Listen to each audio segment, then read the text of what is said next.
सच्चा जीवित परमेश्वर की उपस्थिति में बैठने के लिए प्रभु हमको एक और मौका दिया। इसके लिए प्रभु को स्तुति करते हैं, धन्यवाद करते हैं। पिछले 2 दिन हमको क्लास हम नहीं ले पाया, पर आज प्रभु हमको फिर से ऐसा अवसर दिया है। इसके लिए प्रभु को स्तुति करते हैं, धन्यवाद करते हैं। वो जो प्रकाशित वाक्य में 6 अध्याय में हम जो मुहरों के बारे में हम देखते हैं, 7 मुहर के बारे में हम अपना जो पढ़ाई शुरू किया था और 6 मुहर तक हम पहुंच गया। और हर एक मुहर जब खोलते हैं क्या क्या हो रहे हैं, इसका मतलब क्या है, वो सब विषय के बारे में हम अभी तक देख रहे थे। और जब ये जो 6 मुहर ख़त्म होते ही हमने क्या है, मत्ती रचित सुसमाचार अध्याय 24 में इस विषय के संबंध में प्रभु ने जो बातें बताया है उसके बारे में हम तुलना करके देखा। क्योंकि जैसे प्रकाशित वाक्य में हम प्रभु यीशु मसीह का दूसरा आगमन के संबंध में, खास करके वो जो आखिरी सप्ताह के संबंध में, जो दानियल का किताब में हम जो 70 सप्ताह के बारे में देखते हैं, उसका आखिरी सप्ताह मतलब आखिरी 7 साल, उसके संबंध में हम जब देखते हैं तो उसी के बारे में क्या है, प्रभु यीशु मसीह ने जब प्रभु यीशु मसीह दुनिया में था, दुनिया में अपने चेलों के साथ जब बात कर रहे थे, उस विषय के बारे में बताया था। वो बात हम मत्ती रचित सुसमाचार अध्याय 24 में हम देखते हैं और इसका हम तुलना कर रहे थे। उस समय जब मत्ती रचित सुसमाचार अध्याय 24 में जब हम आते हैं, इसका 2 और 3 उसके संबंध में वो जो 2 आयत हमने हम पढ़े थे कि क्या है कि उधर चेले लोग प्रभु यीशु मसीह को मंदिर दिखा रहे थे। तो प्रभु यीशु मसीह ने बोला, ये मंदिर क्या है, तोड़फोड़ किया जाएगा, पत्थर के ऊपर पत्थर नहीं रहेगा, ऐसा करके प्रभु यीशु मसीह बता रहे थे। तो उस समय चेले लोग 3 सवाल पूछा, है ना, ये बातें कब होगी, मतलब ये मंदिर का सत्यानाश ये कब होने वाले हैं।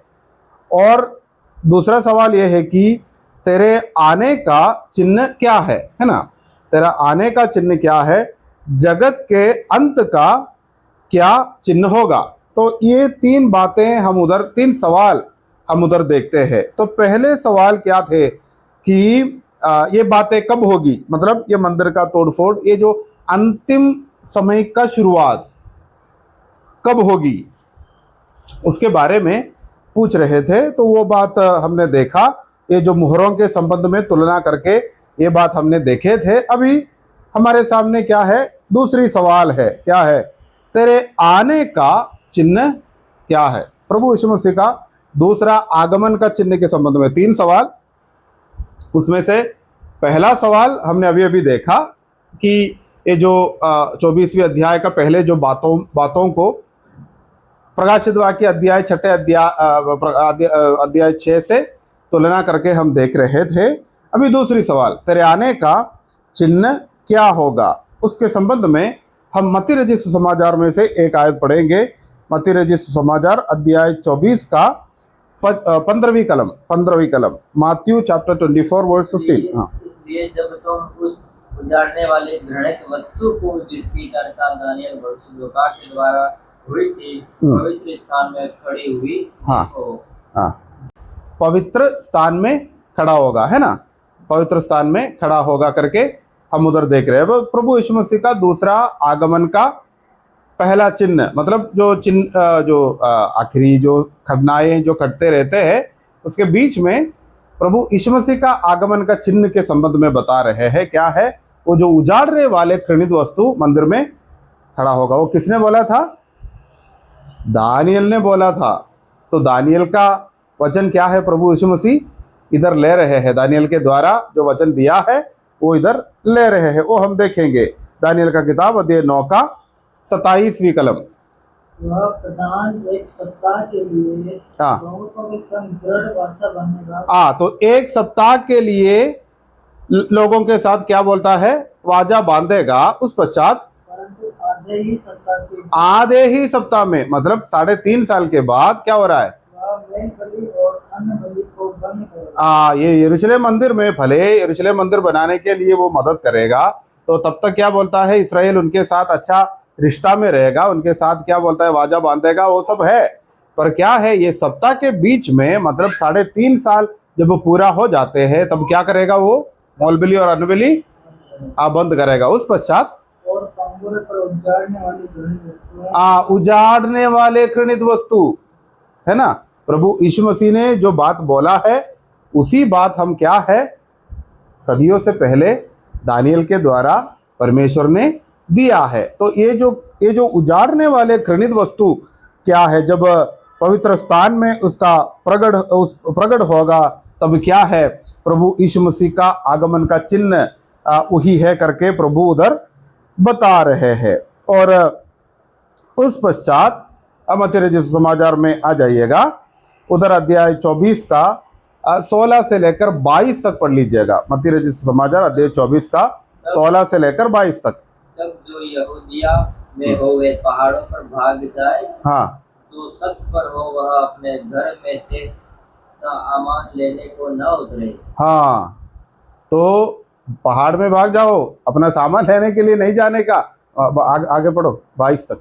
और जो खेत में हो वह अपना कपड़ा लेने को पीछे न लौटे। हाँ, उन दिनों में जो गर्भवती और दूध पिलाती होंगी, हाँ, उनके लिए हाय हाय। हाँ, प्रार्थना किया करो कि तुम्हें जाड़े में या सब्त के दिन भागना न पड़े, हाँ, क्योंकि उस समय ऐसा भारी क्लेश होगा, ऐसा भारी क्लेश होगा जैसा जगत के आरंभ से न अब तक हुआ और न कभी होगा। जगत के आरंभ से अभी तक ऐसा क्लेश दुनिया में नहीं आया है, ऐसा क्लेश आने वाले है। उस पश्चात यदि वे दिन घटाए न जाते तो कोई प्राणी न बचता, हाँ, परंतु चुने हुओं के कारण वे दिन घटाए जाएंगे। हाँ, तो ये बहुत स्पष्ट रूप में बताया गया है कि वो 3.5 साल ऐसा एक माहौल है, ऐसा हम क्या है, हम सोचने से परे है,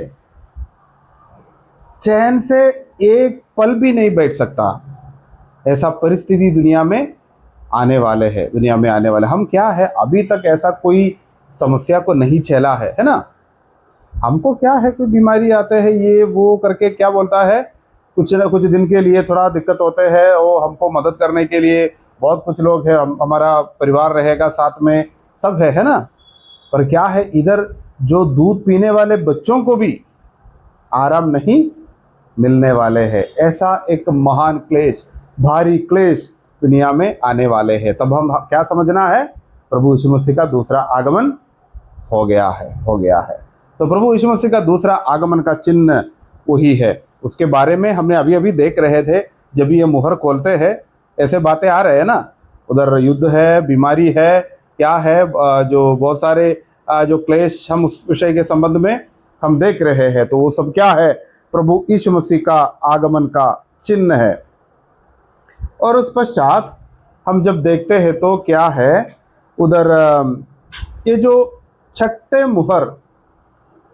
मुहर जब खोलते हैं, उस पश्चात 7वीं मुहर तक,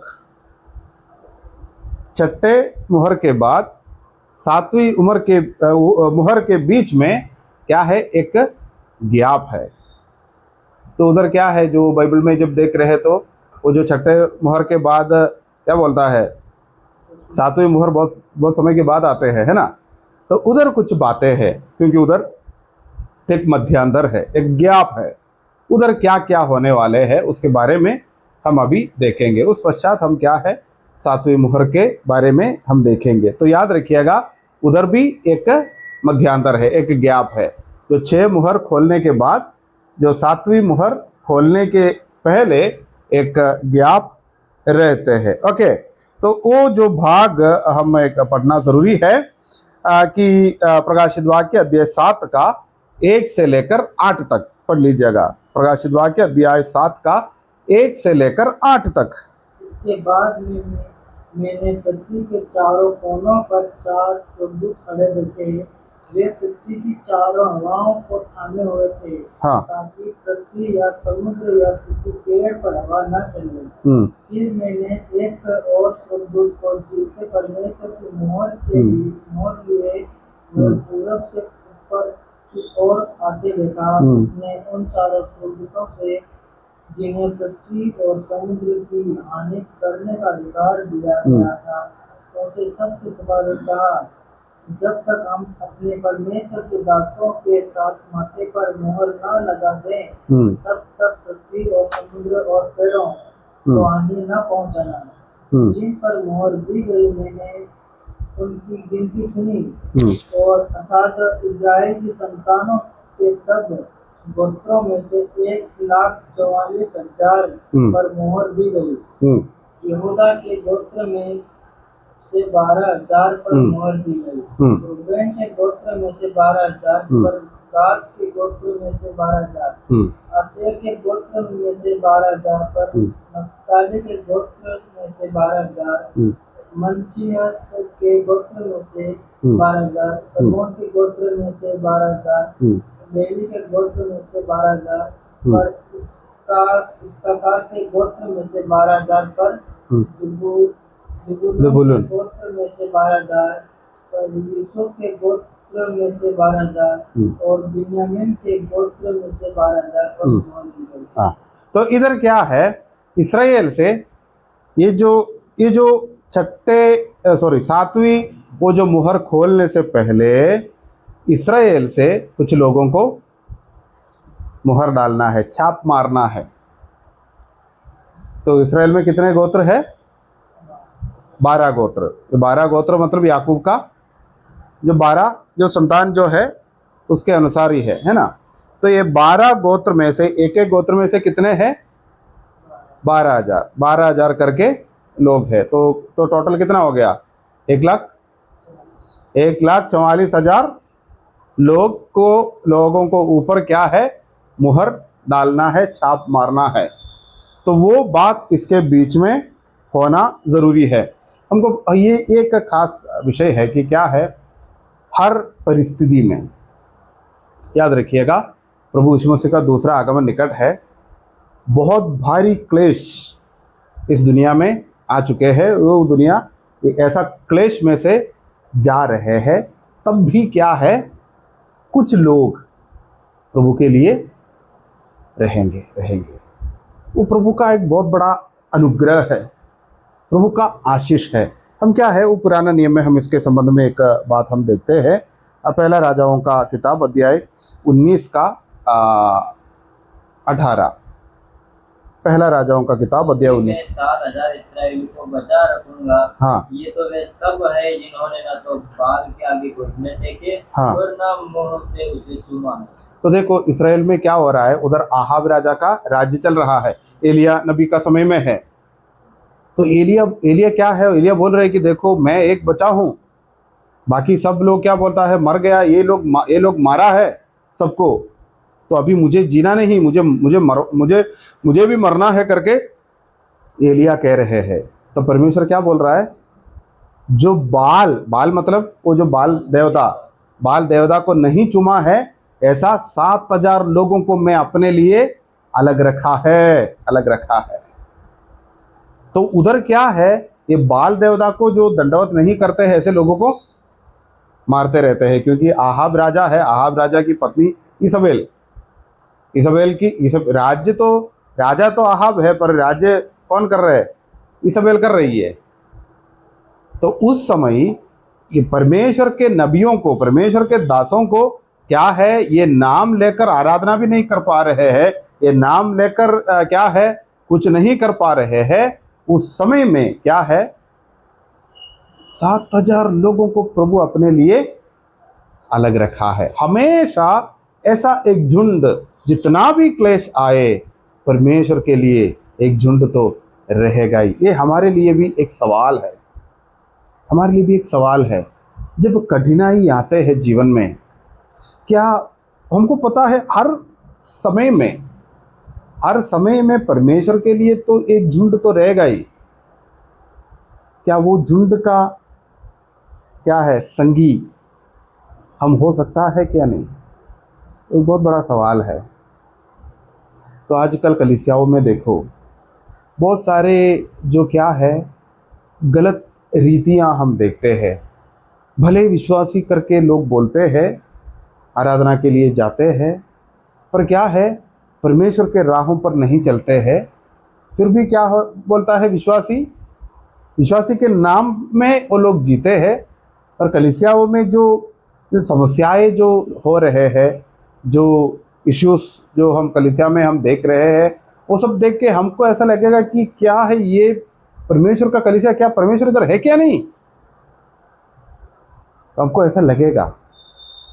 पर देखो हर कलीसिया में जितना भी क्या है, जो पूरा दुनिया में ये जो आत्मिक जो जो क्षेत्र में समझो जितना भी बुराइयां क्या है फैल जाए, लोग क्या बोलता है विश्वासी कहकर भी बुराइयों में जिए, तब भी याद रखना प्रभु अपने लिए एक झुंड को अलग रखा है, अलग रखा है।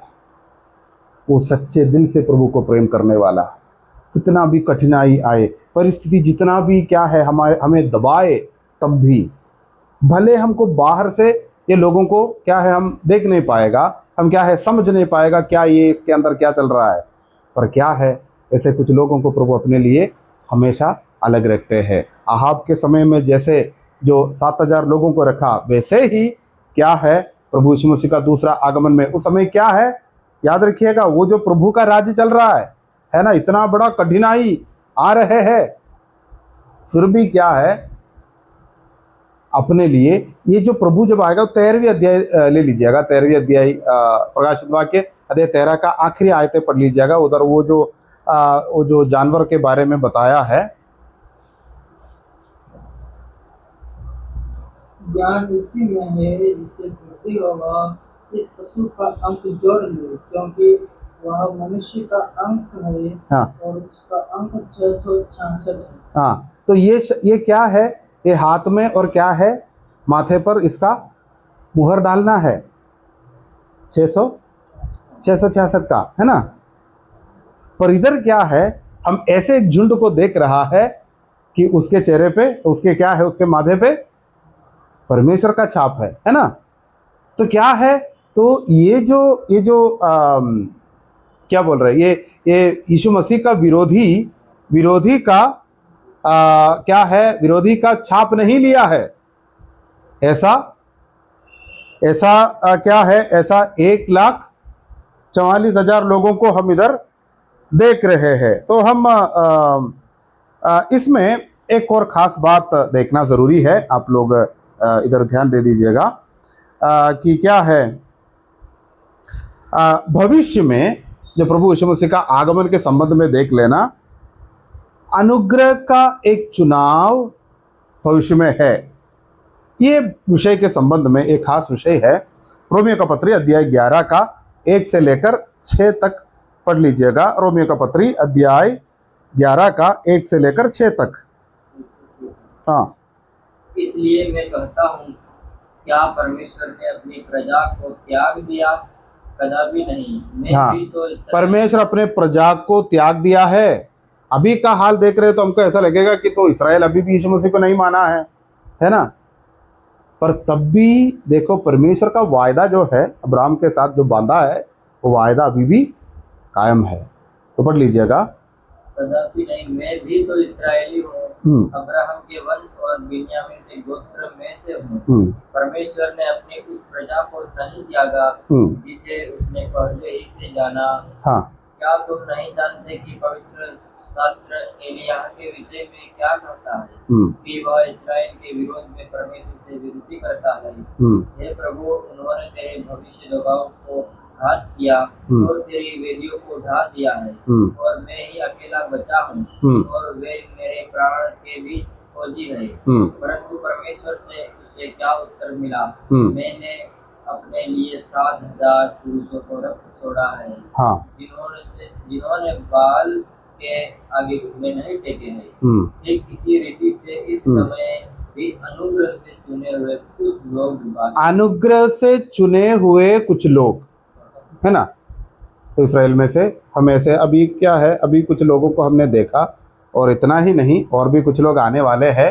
तो याद रखिएगा, ये उस समय का एक खास स्वभाव क्या है कि उस समय कलीसिया इधर है नहीं, कलीसिया इधर नहीं है, पवित्र आत्मा है नहीं, पवित्र आत्मा का स्थिर अधिवास इधर नहीं है ना, नहीं। तो फिर उद्धार कैसे होते हैं? फिर उद्धार कैसे होते हैं? अनुग्रह से होते हैं। पर फिर भी क्या बोलता है? कलीसिया नहीं है ना, पवित्र आत्मा का ऐसा काम नहीं चल रहा है दुनिया में, है ना। पर फिर भी उस समय याद रखो, उस समय उद्धार है। इधर खास करके हम क्या है, 1,44,000 लोगों के बारे में हम देख रहे हैं, पर इससे ज़्यादा है। तो वो बात हम आगे देखेंगे। ये तो याद रखिएगा, ये जो 1,44,000 लोगों को छाप किसने मारा? कौन? स्वर्गदूत ने मारा। वो जो 7वें अध्याय का पहले आयतों में हमने देखा। दूसरी तीसरी आयत में हम देख रहे हैं कि क्या है, वो दूत बोल रहे हैं कि क्या है, अभी किसी को नाश नहीं करने का, मुझे क्या है, इतने लोगों को छाप मारना है, ये जो मुहर डालना है करके बोल रहे हैं ना। तो ये जो मुहर जो डाल रहे हैं वो क्या है? दूध है ना, पवित्र आत्मा नहीं है। तो विश्वासी के संबंध में कौन कौन जो छाप मार रहा है? एफिसियों का पत्री अध्याय 1 का 13 और 14 पढ़ लीजिएगा। एफिसियों का पत्री अध्याय 1 का 13 और 14। और उसी में तुम पर भी, जब तुमने सत्य का वचन सुना जो तुम्हारे उद्धार का सुसमाचार है, और जिस पर तुमने विश्वास किया, प्रतिज्ञा किए हुए पवित्र आत्मा के साथ लगी। हाँ, पवित्र आत्मा का छाप लगी है ना। तो विश्वासी लोगों को, हम सबको क्या है? पवित्र आत्मा से, पवित्र आत्मा का छाप मिल रहे हैं। और उस समय क्या बोलता है? परमेश्वर का दूध का छाप हो रहे हैं, है ना। तो ये फर्क तो याद रखिएगा। और इसका एक और सबूत हम देखेंगे, मत्ती रचित सुसमाचार अध्याय 24 का 31। मत्ती रचित सुसमाचार अध्याय 24 का 31वीं कलम।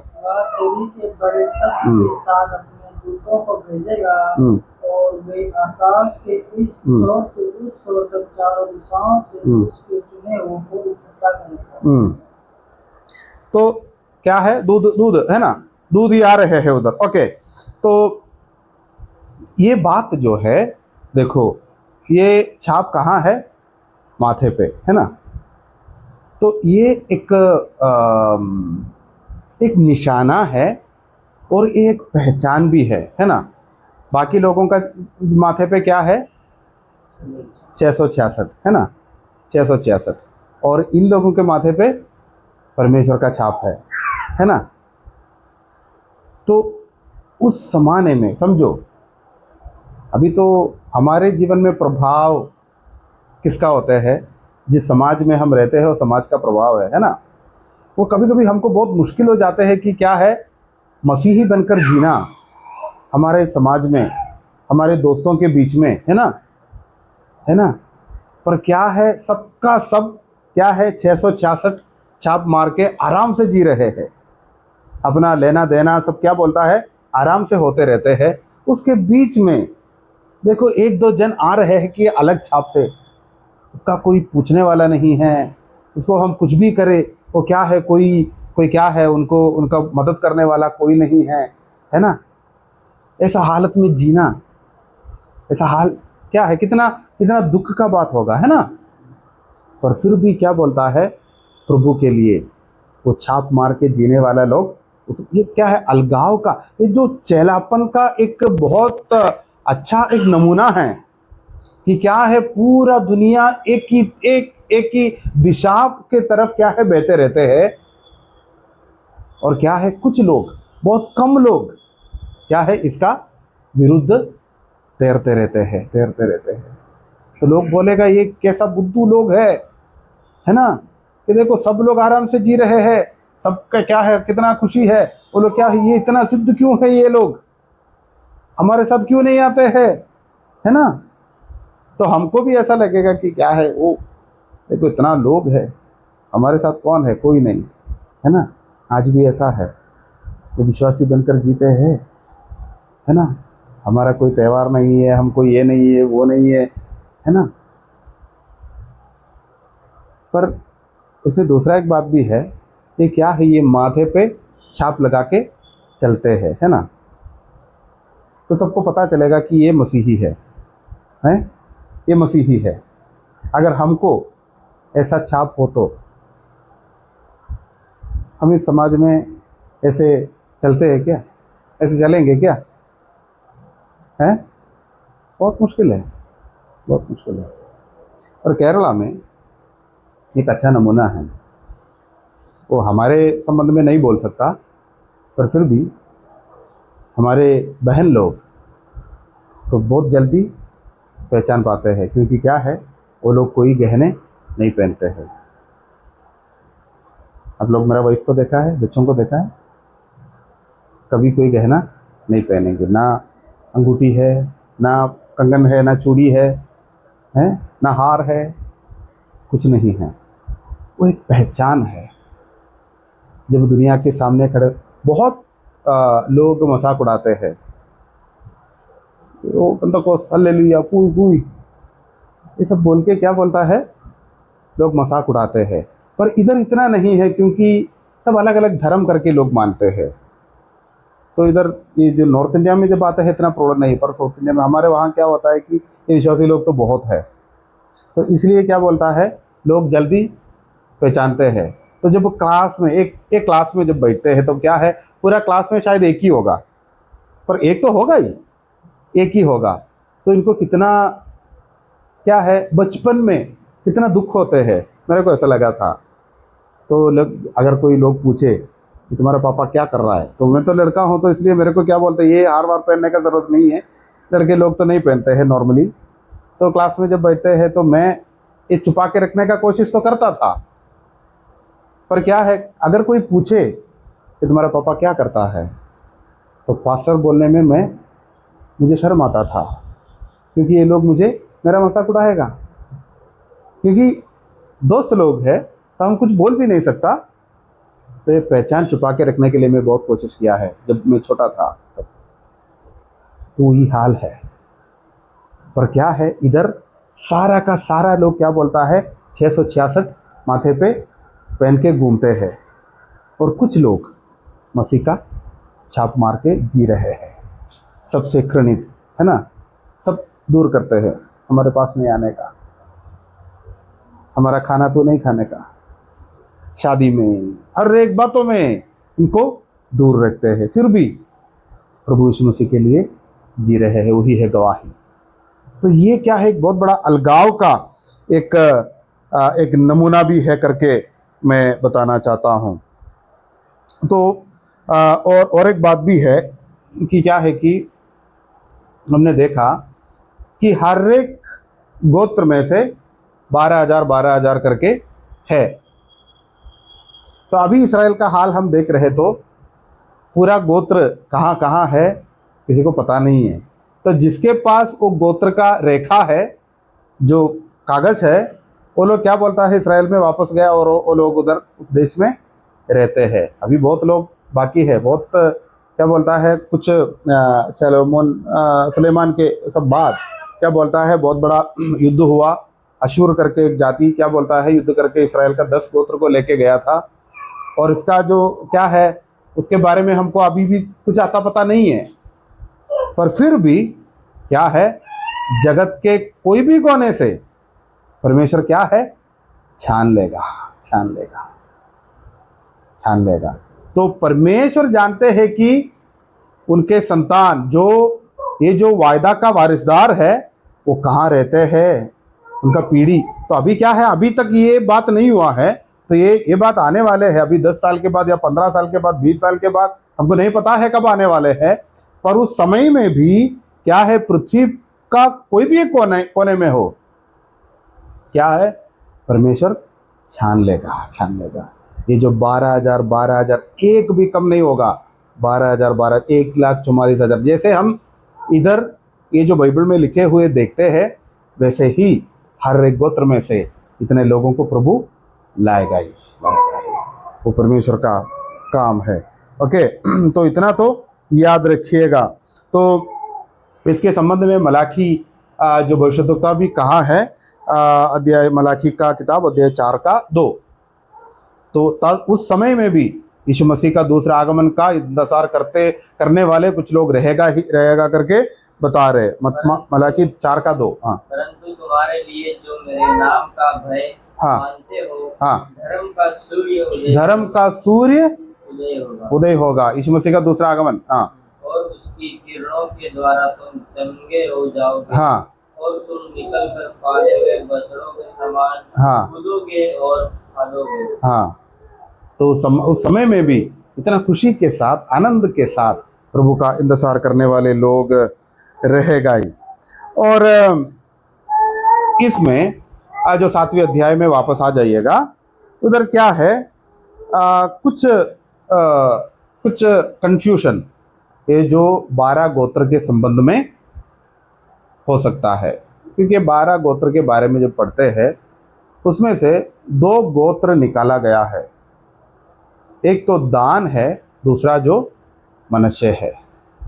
वो 2 गोत्र का नाम हम नहीं देखते हैं। और उस पश्चात हम क्या है, तब भी 12 है ना, 2 गोत्र जोड़ा गया है। एक तो लेवी है, एक तो यूसुफ है। तो यूसुफ तो याकूब का बेटा ही है, पर क्या है, उधर क्या होते हैं कि उनके 2 बच्चों को, मतलब एफ्राइम मनश्शे, उनको क्या बोलता है, ये जो गोत्र का पिता का अधिकार, गोत्र का अधिकार दिया गया था। यूसुफ का नाम नहीं लेते थे, बच्चों का नाम लेते थे, समझो। और इधर जब आते हैं, मनश्शे नहीं है, दान नहीं है, उसके बदले लेवी और क्या है, ये यूसुफ का नाम इधर लिखा है। ऐसा क्यों है? तो इसके बारे में आगे जब आप लोग पढ़ते हैं तो क्या है, हम पुराने नियम में जाके याकूब का बच्चों का नाम जब लेते हैं और ये जो 12 नाम जब लेते हैं, हमको क्या बोलता है, कन्फ्यूजन हो जाएगा। तो इसलिए ये बात हम जानना ज़रूरी है। बहुत जल्दी वो बात भी बोल के मैं ख़त्म करना चाहता हूँ। इधर व्यवस्था विवरण अध्याय 29 में आ जाइएगा, इसका 18 से लेकर 21 तक। व्यवस्था विवरण 29 का 18 से लेकर 21 तक पढ़ लीजिएगा। इसलिए ऐसा न हो कि तुम लोगों में ऐसा कोई पुरुष या स्त्री या कुल या गोत्र, हाँ, कुल या गोत्र है ना, हाँ, ये लोग और जिनका मन आज हमारे परमेश्वर यहोवा से फिर जाए। परमेश्वर यहोवा से उन लोगों का मन फिर न जाना है ना। कोई व्यक्ति का, कोई स्त्री हो या कोई गोत्र हो या कुल हो, हाँ, और वे जाकर उन जातियों के देवताओं की उपासना करें। हाँ, तो अन्यजाति देवता का उपासना करते हैं तो क्या होगा? ऐसा न हो कि तुम्हारे मध्य ऐसी कोई जड़ हो जिससे विष या कड़वा बीज उगा हो। हाँ, तो ऐसा नहीं होना चाहिए, है ना। तो मतलब मूर्ति पूजा तुम्हारे बीच में नहीं होना चाहिए। तुम्हारा गोत्र में, तुम्हारा कुल में, व्यक्तिगत जीवन में क्या है, मूर्ति पूजा नहीं होना। 21 तक बढ़ा। हाँ, और ऐसा मनुष्य इस शाप के वचन सुनकर अपने को आशीर्वाद के योग्य माने और यह सोचे कि चाहे मैं अपने मन के हट पर चलूं और तृप्त होकर प्यास को मिटा डालूं तो भी मेरा कुशल होगा। यहोवा उसका पाप क्षमा नहीं करेगा। यहोवा उसका पाप क्षमा नहीं करेगा। हाँ, वरन यहोवा के कोप और जलन का धुआं उसको छा लेगा। हाँ, यहोवा का प्रकोप उन पर आएगा। हाँ, और जितने श्राप इस पुस्तक में लिखे हैं उस पर आ पड़ेंगे। ये जितने श्राप इस पुस्तक पर लिखे हैं वो सब क्या है, उनके ऊपर आएगा।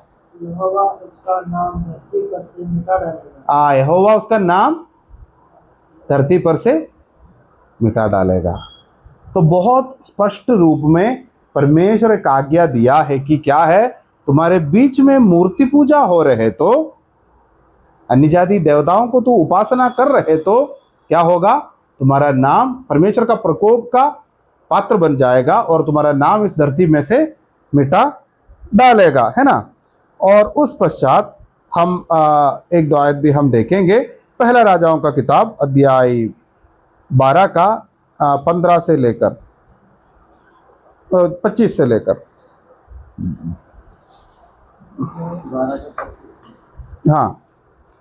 तब यारोबाम एफ्रेम के पहाड़ी देश के एफ्राइम के पहाड़ी देश में शकेम नगर को दृढ़ करके उसमें रहने लगा।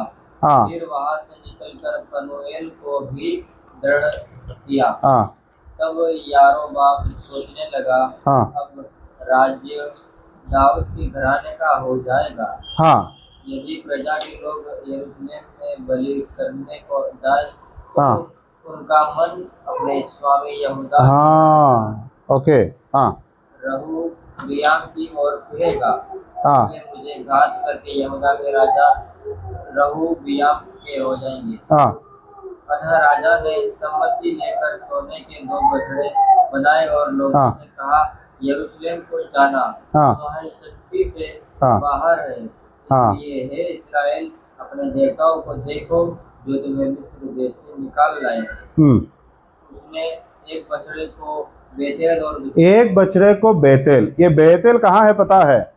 बेतेल एफ्राइम गोत्र में आते हैं।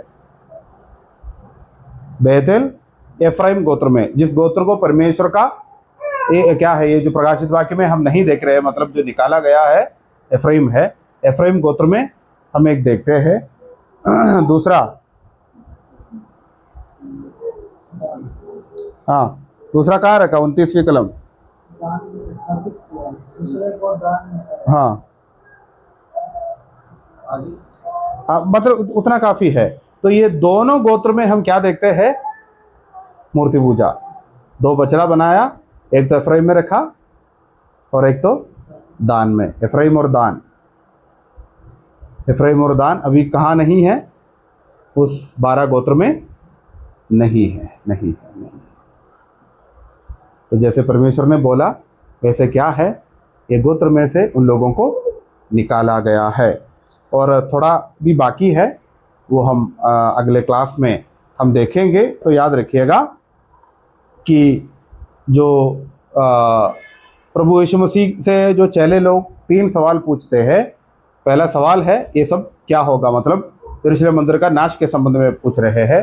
दूसरा बात, तेरा आने का क्या चिन्ह होगी, और तेरा क्या है ये जो जगत का अंत का चिन्ह क्या होगा। तो पहला सवाल का जवाब हमने ऑलरेडी देखा है और दूसरा सवाल का जवाब हम अभी देख रहे हैं। और हमने ऐसा भी देखा कि क्या है, ये जो 6ठे मुहर के बाद और 7वीं मुहर खोलने से पहले एक गैप है। उस गैप में क्या होता है कि इस्राएल में क्या है, ये 12,000, हर एक गोत्र में से 12,000 करके लोगों को छाप मार रहे हैं, है ना, दूध छाप मार रहे हैं। और वो पूरा नहीं हुआ है और उसमें से 2 गोत्र को निकाला गया है, दान और एफ्राइम। ये दान और एफ्राइम गोत्र को क्यों निकाला गया, वो बात हम परमेश्वर का वचन में देखा कि मूर्ति पूजा के वजह से क्या है, ये गोत्रों को निकाला गया है। ओके। और यूसुफ का गोत्र और क्या बोलता है, लेवी गोत्र इसमें जुड़ा हुआ है। वो सब बातें हमने अभी देखा। और उस पश्चात थोड़ा और बाकी है ये जो गोत्रों के संबंध में, वो हम प्रभु अनुमति दे रहे हैं तो अगले क्लास में देखेंगे। अभी हम प्रार्थना करेंगे। ये बंद करो।